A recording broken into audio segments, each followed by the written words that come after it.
दोस्तों बड़ी खबर ये सामने आ रही है कि मशहूर human right activist Nadeem Khan को प्रशासन ने गिरफ्तार करने की कोशिश की।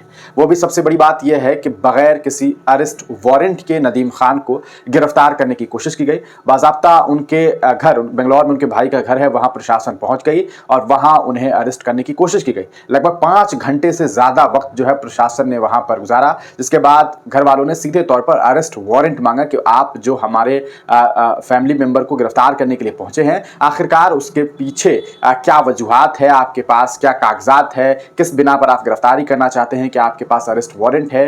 तो पता चला कि अरेस्ट वारंट नहीं है। उसके बाद बाज़ाब्ता एक नोटिस जो है इनके हाथों में थमा दिया गया, इनके घर पर जो है वो दे दिया गया कि अगले 6 घंटे में आपको शाहीन बाग जो है वो पहुंचना होगा और वहां थाने में आपको पहुंचना होगा। असल मामला यह है कि पिछले दिनों सोशल मीडिया पर एक वीडियो खूब वायरल हुआ। उस वीडियो में नदीम खान जो है वो अपने कार्यालय APCR के ऑफिस में थे और APCR में उन्होंने बाज़ाब्ता एक कहा सकता है एक बहुत अच्छे से होर्डिंग लगाया हुआ है, जिसमें उन्होंने हिंदुस्तान में हो रही जुल्म सितम को बसाया हुआ है। जैसे कि लिंचिंग हुई, किस तरह के गलत बयानबाजी जो है, गलत बयानबाजी मुल्क में की जा रही है, उन तमाम मुद्दों पर जो नफरत फैलाई गई है, उन नफरतों को एक्सपोज जो है उस 4 मिनट के वीडियो में नदीम खान ने कर दिया है। आगे कोई बात करें उससे पहले आप इस वीडियो को देख लीजिए कि आखिरकार वो वीडियो है कौन सी। और बाकी जो जुल्म हुए हैं, सरकार आई, मस्जिद पे बंद कर दिया गया, मस्जिद की सीढ़ी पे अखलाक हुआ, नजीब हुआ, रोहित रहमुल्ला, हाफिज जुनैद,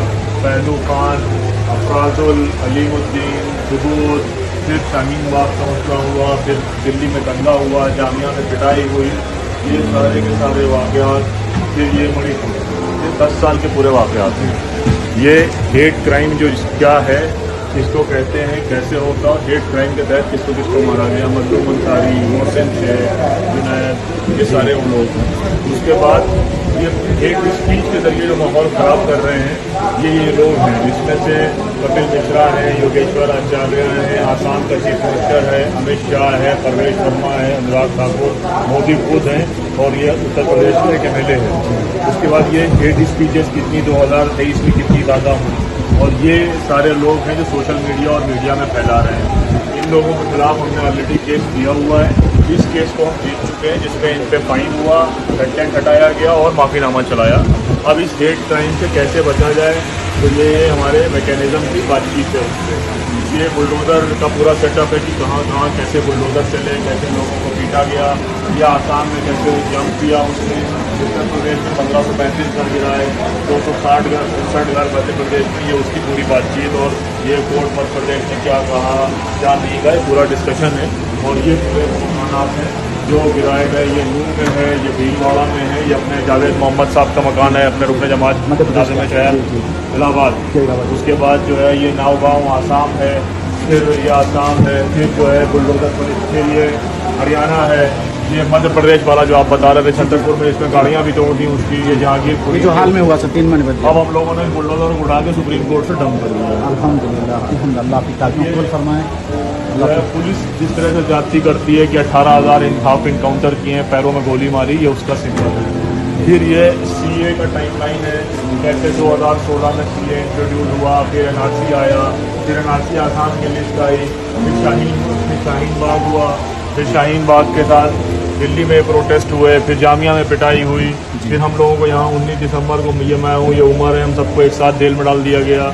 फिर ये जामिया के स्टूडेंट का ये फिर पूरा मूवमेंट है। फिर ये दिल्ली में जो दंगा हुआ, ये शाहीन बाग है, ये एक अमन की चादर वहाँ की औरतों ने बिनी थी बंगलौर में, ये उसकी है। और ये जो जद्दोजहद मज़ाहमत चली, तो उसमें इतने लोग गिरफ्तार किए गए, इतने लोगों को बेल मिल गई है, इतने अभी बाकी हैं। फिर जैसे मौलाना ताहिर मदनी, उनको बेल मिली, सपूरा, ये उमर खालिद, ये दूसरा उमर खालिद जी SIO प्रेसिडेंट है इलाहाबाद का, आसिफ, ये अभी लोग जेल में हैं। ये जो है NRC आसाम की क्या है, कैसे जो है आसाम में NRC बनाई गई, कैसे जो है CA का प्रोटेस्ट हुआ। इस बच्चे की पैदाइश डिटेंशन सेंटर में होगी, ये बुढ़े को डिटेंशन सेंटर में डाला गया है, तो ये उसका पूरा डिटेंशन सेंटर सिंबल है, और उसमें क्यों डाला जा रहा है उसकी डिटेल।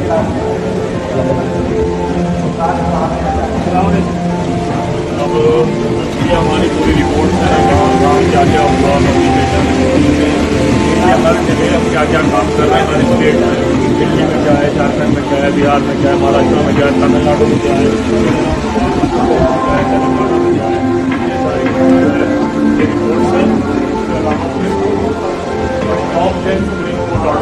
बुलडोजर रोका, हमने नेम प्लेट रोका, हमने कश्मीर के मामले को रोका, तो ये सारे उसके ऑर्डर्स का डिटेल है। हमारी ऑर्गेनाइजेशन इसके बारे में कितने वकील हैं, कितने संपत्ति में लड़े, ये पूरा डिटेल है। और इसके पीछे वाली दीवार पे जो सक्सेस स्टोरी है, ये सारे हम लोग कैसे हमने इख्तियार को समझना है, कैसे बात करनी है, कैसे RTI लगाना है। तो आपने इस वीडियो को देखा, आपको बता दें बस यही वो वीडियो है जिसकी वजह से नदीम खान को गिरफ्तार करने की कोशिश की जा रही है। मामला यह है, जब ये वीडियो वायरल हुआ तो जो दक्षिणपंथी लोग हैं उन्होंने नदीम खान के ऊपर बड़े आरोप लगाने शुरू कर दिए और दिल्ली पुलिस को मेंशन और टैग करना शुरू कर दिया कि देखिए ये नफरत फैला रहे हैं, नदीम खान जो है समाज में नफरत फैला रहे हैं। मतलब जो इंसान नफरत फैला रहा है उसके बारे में बता देने की वजह से नदीम खान के ऊपर नफरत फैलाने का आरोप लगा दिया गया। सेम वैसे ही जैसे आपने भी देखा था पिछले दिनों एक खबर सामने आई थी कि मोहम्मद जुबैर के ऊपर जो है BNS का धारा 152 भी लगा दिया गया है कि वो देश की यूनिटी को खत्म करना चाहते हैं, सॉवरेनिटी को खत्म करना चाहते हैं, अखंडता को खत्म करना चाहते हैं, एकता को खत्म करना चाहते हैं। ये आरोप उनके ऊपर लगा दिया गया। क्यों? क्योंकि उन्होंने एक वीडियो पोस्ट कर दिया था किसका, यति नरसिंहानंद गिरी का, जिसने नबी पाक सल्लल्लाहु अलैहि वसल्लम की शान में गुस्ताखी की और उस इंसान को गिरफ्तार करने की मांग की गई। उसके ऊपर अभी तक कार्रवाई नहीं हो सकी सही से, उसे गिरफ्तार नहीं किया गया। वो खुली सांड की तरह घूम रहा है, हर 2-4-5 दिनों पे वीडियो बनाता है, नफरतें परोसता है, लेकिन उसकी गिरफ्तारी नहीं हुई और मोहम्मद जुबैर के ऊपर इतनी बड़ी धारा लगा दी गई। अब उसी तरह नदीम खान को टारगेट किया जा रहा है। नदीम खान को आज से नहीं, बहुत दिनों से टारगेट करने की कोशिश की जा रही है। APCR के नेशनल सेक्रेटरी है नदीम। आपको बता दें कि जो भी गरीब मजलूम बेबस लोग हैं हिंदुस्तान में, उनका एक केस लड़ते हैं, उनकी जो APCR है वो फ्री में केस लड़ता है। पूरी कोशिश की जाती है कि उस इंसान को इंसाफ दिलवाई जा सके जिनके ऊपर जुल्म सितम होता है। पूरा मामला जो है वो किस तरह से है वो भी हम आपको बता दें। देखिए मोहम्मद अंसार हैं, उन्होंने बाज़ाब्ता इस पूरे मामले को लेकर के एक लेख लिखा है जो किस तरह से कि अब पीड़ित परिवार की आवाज बुलंद करने, अब पीड़ित की आवाज बुलंद करने वालों को ही प्रताड़ित किया जाएगा। जाने माने ह्यूमन राइट एक्टिविस्ट और बेगुनाह पीड़ितों के केस लड़ने वाले की पैरवी करने वाले नदीम खान को जो है वो मजलूमों की आवाज बनने की वजह से दुर्भावनापूर्ण FIR के जरिए प्रताड़ित किया जा रहा है। मामला यह है कि 2 दिन पहले राइट विंग गिरोह द्वारा नदीम खान का एक वीडियो जानबूझ करके वायरल किया गया।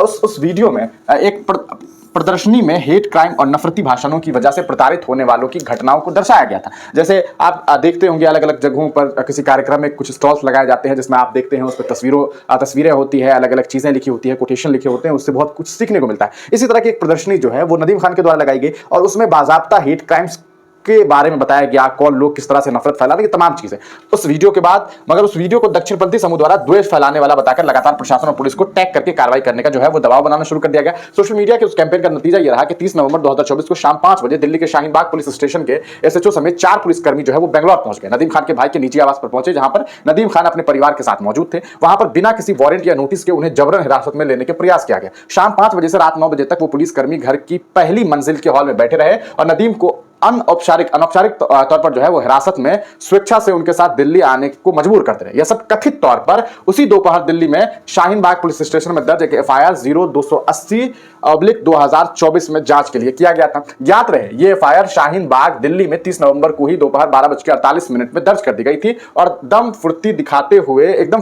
हुए पुलिस स्टेशन के पुलिस अधिकारी जो है वो शाम 5 बजे नदीम खान के भाई के घर बेंगलौर भी पहुंच गए। अब पुलिस द्वारा बहुत जल्दबाजी में बिना धारा 35(3) के तहत नोटिस जारी किए जो है गिरफ्तारी वारंट के रूप में कोई अधिकार लिए बिना उनके बेंगलौर के घर आए और नदीम खान पर अपने साथ दिल्ली चलने का लगातार दबाव बनाते रहे। नदीम खान और उनके परिवार को 5 घंटे से ज्यादा वक्त तक जो है वो परेशान करने के बाद रात 10:45 में अधिकारियों ने BNS की धारा 35(3) के तहत एक नोटिस चिपकाया। यानी कि पहले पहुंच गए, बाद में फिर नोटिस दिया जिसमें उनको 6 घंटे के भीतर शाहीन बाग पुलिस स्टेशन में पेश होने के लिए कहा गया है। नदीम खान के खिलाफ धारा 196, 353(2) और 61 के तहत FIR दर्ज की गई। ज्ञात रहे कि इन सभी अपराधों के लिए सजा 3 साल से कम है और अरनेश कुमार बनाम बिहार राज्य के जजमेंट और साथ ही BNS की धारा 35 के अनुसार कानून नदीम की मौजूदा FIR के आधार पर गिरफ्तारी को रोकता है क्योंकि सजा 7 साल से कम है। इसके बावजूद शाहीन बाग थाने के SHO और अन्य पुलिस अधिकारियों ने नदीम खान और उनके परिवार के सदस्यों को आपराधिक रूप से धमकाना जारी रखा। बिना किसी उचित प्रक्रिया के उन्हें दिल्ली आने के लिए मजबूर करते रहे। Nadeem Khan association for protection of civil rights के राष्ट्रीय महासचिव हैं जो मानव अधिकारों के लिए जो है वो काम कर रहा है और एक राष्ट्रीय स्तर पर प्रसिद्ध संगठन है। याद रखिए इस FIR से पहले 29 नवंबर 2024 को लगभग 9 बजे 20 से 25 अधिकारी बिना किसी नोटिस के, बिना किसी कह सकते हैं FIR की कॉपी के, बिना किसी सार्वजनिक रूप से उपलब्ध नंबरों के माध्यम से संपर्क करने या अपने कार्यों के लिए कानूनी औचित्य प्रदान किए बिना दिल्ली में एपीसीआर के ऑफिस पहुंच गए थे। चूंकि रात में कार्यालय बंद था, इसलिए उन्होंने सुरक्षा गार्ड से एपीसीआर के राष्ट्रीय सचिव नदीम खान और संगठन के अन्य सदस्यों और कर्मचारियों के बारे में पूछा भी। एफआईआर होने से पहले ही 20 अधिकारियों का एपीसीआर कार्यालय में आना उनकी दुर्भावनापूर्ण मंशा को दर्शाने के लिए काफी है। 30 नवंबर की सुबह कुछ पुलिस अधिकारी वापस लौटे और एपीसीआर के पदाधिकारियों के बारे में पूछताछ की। जब पूछताछ के आधार के बारे में पूछा गया तो शाहीन बाग थाने के हेड कांस्टेबल योगेश ने कार्यालय में मौजूद वकीलों को जानकारी देने से इनकार कर दिया। हेड कांस्टेबल ने वकीलों के साथ दुर्व्यवहार भी किया और उन्हें गंभीर परिणाम भुगतने की धमकी दी। एपीसीआर का प्रतिनिधित्व करने वाले वकील भी पुलिस की छापेमारी के कारणों के बारे में पूछने के लिए शाहीन बाग थाने गए, लेकिन उन्हें कोई उचित जवाब नहीं मिला। इस मामले में प्रसिद्ध मानवाधिकार संगठन पीयूसीएल ने दिल्ली पुलिस द्वारा नदीम खान को परेशान करने, डराने, धमकाने और अवैध हिरासत में रखने की कुछ की जो है वो निंदा की है। अब आप सोच सकते हैं कि किस तरह से जो इंसान खुद मजलूमों की के लिए जो है वो आवाज बनने की कोशिश कर रहे हैं, उनकी मदद कर रहे हैं, जिन लोगों के ऊपर जुल्म सितम हुआ है उन्हें इंसाफ दिलाने का काम कर रहे हैं, अब उन्हीं के ऊपर प्रशासन जो है वो शिकंजा करना चाहती है। इसके पीछे क्या वजह हो सकती है, उस 4 मिनट की वीडियो को देखने के बाद आपको बखूबी अंदाजा हो गया होगा। आप इस पूरे प्रकरण को किस तरह से देखते हैं, अपनी राय कमेंट सेक्शन में जरूर दीजिए।